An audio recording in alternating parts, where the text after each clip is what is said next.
Growing up, I never understood why part of Nigeria I'm from is the most underdeveloped. You have terrible roads, you lack real healthcare infrastructure, real educational infrastructure. However, all of the wealth of the country comes from our area. In fact, Nigeria is Africa's largest producer of oil. At one point, the sixth largest in the world. In 2010, over 40% of our oil went to America. And as I grew older, I learned about the Dutch disease. The Dutch disease is when imperialist countries go into places with natural resources, like in Africa, like in Nigeria, and they just shower that country with money in return for its resources. But there's a dark side to that. First of all, that money rarely trickles down to the people.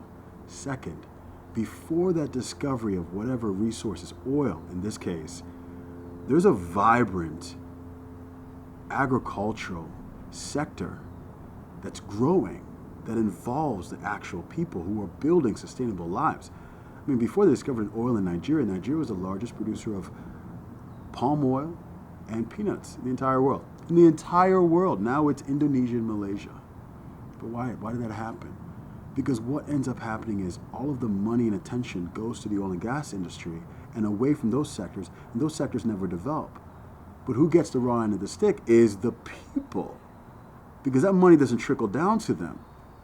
But here's where it gets even worse. If you then decide to destroy the environment by spilling oil throughout it, 546 million gallons of oil have been spilled in Nigeria since the 1960s.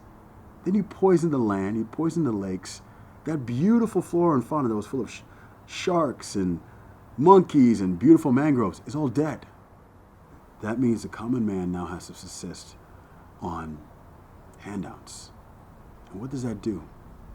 That destroys the work ethic in the society. So you end up holding an entire society back from developing. So not only do you take their resources and destroy their land, you destroy their ability to create sustainable lives for themselves. So the result of this is a dramatic, systemic increase in poverty.